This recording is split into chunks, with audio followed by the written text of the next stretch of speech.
इसको हर जगह बताया फिर से कि जो योजना आपके पंचायत के लिए अनुकूल है, प्रति साल 1 करोड़ रुपया।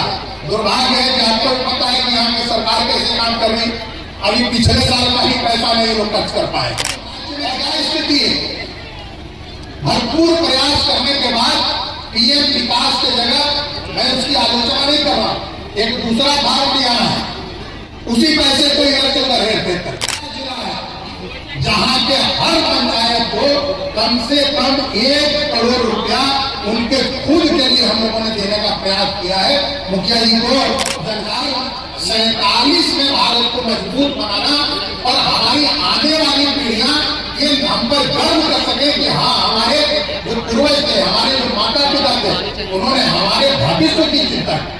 भारत आज दुनिया में बढ़ रहा, लेकिन भारत का दुनिया में बढ़ना तब तक सफल नहीं हो पाएगा जब तक पढ़नी और इसके जैसे अनेकों गांव ये आगे नहीं बढ़े। दिल्ली, बॉम्बे, रांची, हजारीबाग, चतरा, ये तो मुख्यालय है, ये हमेशा चमकता रहता है, लेकिन इसके पीछे जब तक एक एक गांव तक योजना न पहुंचे, और इन योजनाओं को पहुंचाने का ये अभियान इसके भी है कि मैं राजनीति नहीं आज बात करना चाहता हूं, लेकिन आपको पता है कि राज्य में क्या स्थिति है। भरपूर प्रयास करने के बाद पीएम विकास की जगह मैं उसकी आलोचना नहीं कर रहा, एक दूसरा भाग भी आना है,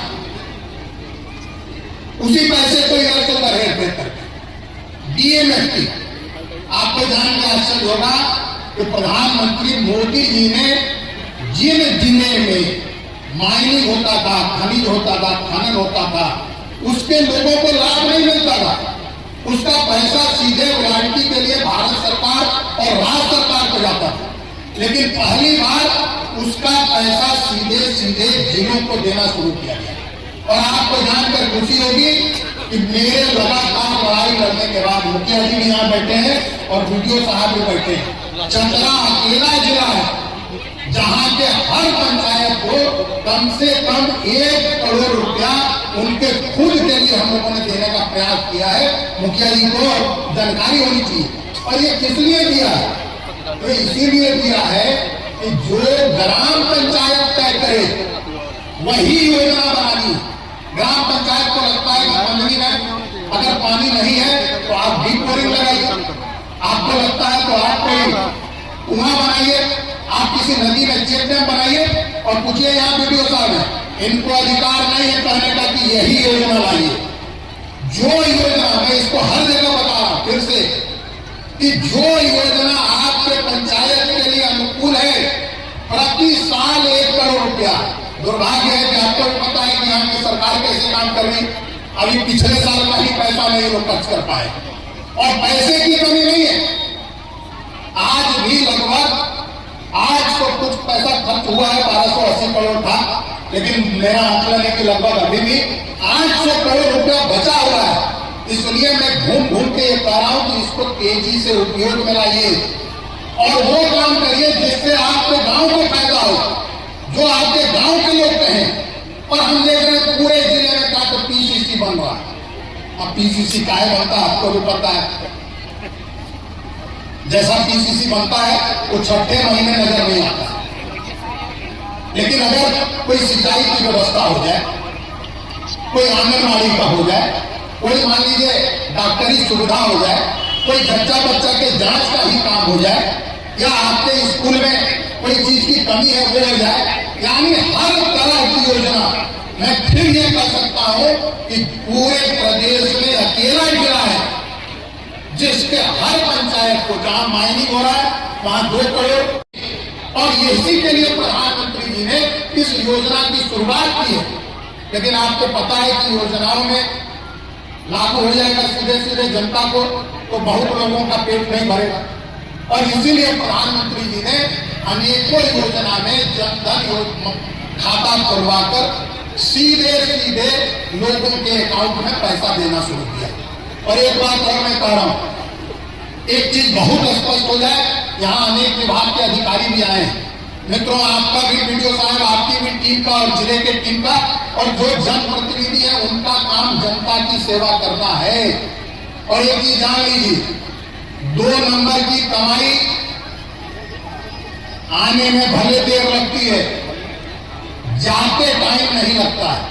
और 2 नंबर की कमाई से मैंने आज तक किसी के बाल बच्चे को फलते फूलते नहीं देखा। लेकिन व्यवस्था करना, सुविधा जुटाना ये चल सकता है, लेकिन किसी गरीब का हक मारकर अगर आप जमा कर रहे हैं तो ऊपर वाला भी देखता है और वो इंसाफ करता है। इसलिए हम सब लोगों को मिलकर पूरे टीम को 47 आप में कल्पना नहीं होगी कि आज के पहले देश के किसी प्रधानमंत्री ने एक ऐसे योजना पर काम शुरू किया हो जिसका लाभ आने वाले समय में आपको 20-25 साल बाद मिलना है। जबकि आज की राजनीति में सारा का सारा काम सिर्फ वोट के लिए होता है। लेकिन आप विचार कीजिए कि 2047 में आदरणीय प्रधानमंत्री जी की उम्र कितनी होगी, प्रधानमंत्री जी का आयु कितना होगा। आज के हिसाब से जोड़े तो भगवान करे उनको लंबी उम्र दे, वो इसी तरह काम करें।